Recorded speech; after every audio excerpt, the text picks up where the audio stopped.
Nicolás Sarkozy decía que las expulsiones van acompañadas de una garantía para la reinserción de su país de origen, pero que la política de inmigración tiene que ser a la vez firme y humana. Pero, ¿se puede hacer una expulsión de una manera humana? Sí. Es la pregunta. Una expulsión de una manera humana, sí, se puede, por supuesto que se puede, todo se puede. ¿De qué manera? Todo depende. Porque decía al empezar nuestra charla que la política de inmigración tiene tres vertientes y voy a contestar hasta aquí. Una política de integración, primer pilar. Segundo pilar, una política de control de las fronteras, porque estamos en un momento histórico en Europa y no desde la crisis, mucho más antes, desde en realidad el comienzo de la construcción europea a partir de los años, vamos a ver, a partir de los años 80. Europa entró en crisis de empleo, en crisis social profunda y la tasa de crecimiento nunca superó el 2,9 o el 3%, en los mejores de los casos. Entonces hay un problema de empleo en Europa y al mismo tiempo necesitamos inmigrantes para pagar las jubilaciones, las pensiones, etcétera, etcétera. Lo acaban de volver a decir los responsables europeos. Entonces, esta inmigración debe ser controlada, debe ser, digamos, debe ser organizada. Es el primer pilar. La integración significa que tenemos que tener claro cuál es la ciudadanía, qué tipo de ciudadanos queremos. Y por eso no hay que entrar en la demagogia del respecto a todo precio, a las identidades. Hay que dejar claro lo que queremos como ciudadano. Por ejemplo, aquí, en Europa, existe la secularización del Estado, la separación entre lo espiritual, la religión y el Estado, más o menos desarrollada, aquí menos que en Francia. Debemos dejar claro a los que vienen de otras religiones, de otro país, que no se puede tocar a esa separación, tanto como no se puede tocar a la igualdad absoluta de los géneros, de las mujeres y de los hombres. No aceptaremos, y hay que decirlo claramente, las pautas de la integración obligan a aceptar esas reglas. Y tercero, evidentemente, cuando uno se encuentra en situaciones ilegales, entra en situaciones ilegales, la reacción normal no es inmediatamente la expulsión. Hay que ver caso a caso, digamos, por qué la gente se encuentra en esta situación y se puede devolver a su país de manera perfectamente humana, organizada con los países de origen a esa gente. Lo que ocurrió con el caso de los rumanos es que eso se hizo sin aviso de Rumania y, más grave, cuando se planteó el problema a Rumania, el gobierno rumano tuvo una posición mucho más dura que la de Francia. Fue el único presidente de Europa que apoyó a Sarkozy en Bruselas. Usted dice que hay que separar religión de educación, entonces, por tanto, ¿estaría usted en contra de la utilización del velo en las escuelas o la utilización de elementos como crucifijos católicos? Mira, es una vieja cuestión. Todo depende de las leyes vigentes en el país de acogida. Si en el país de acogida hay una separación entre la religión y el Estado, lo que a mí me parece absolutamente necesario porque creo en la neutralidad del espacio público, no hay que aceptar cualquier signo de pertenencia religiosa, tanto de los cristianos, judíos, protestantes o musulmanes. No hay, digamos, que hacer diferencias.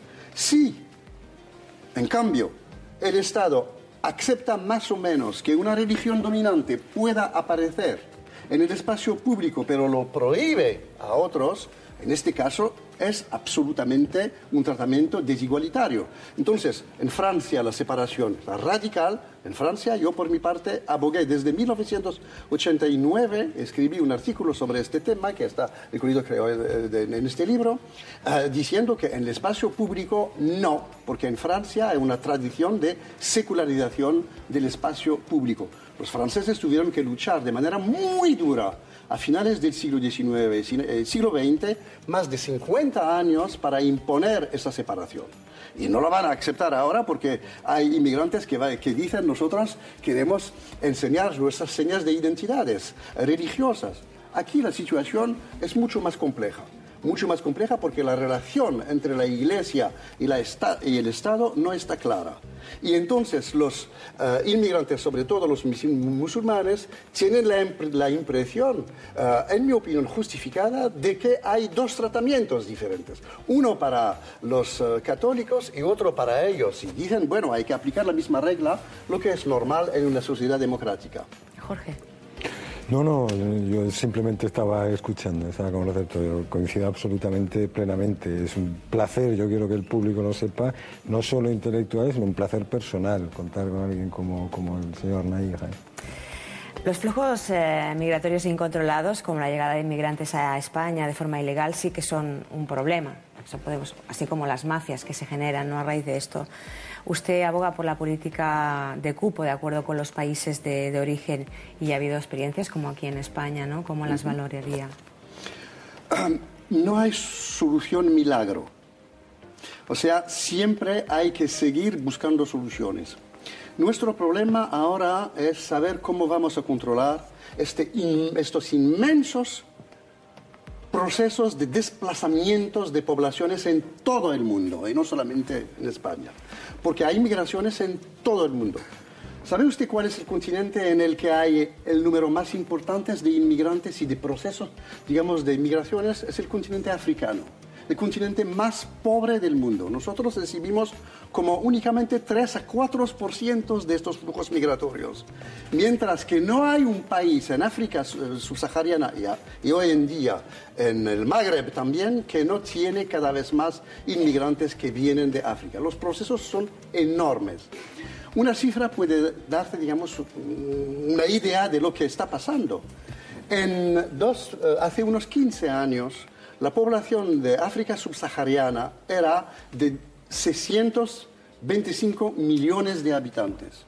Hoy en día es 1 millón de millones, 1 millón de millones de habitantes. Y dentro de 15 años, el doble, 2.000 millones de habitantes. ¿Cómo hacer para estabilizar estas poblaciones en un contexto económico mundial en el que los países africanos sufren desestabilizaciones económicas tremendas? Hay problema de agua, problema de escuela, problema de sanidad. El Estado es a menudo un poder político más que un Estado. La gente no tiene otro remedio que querer emigrar. Entonces, nuestro problema es saber cómo podemos poner en marcha políticas para estabilizar estas poblaciones, lo que llamo el codesarrollo, cómo codesarrollar nuestra economía y las suyas, y lo podemos hacer.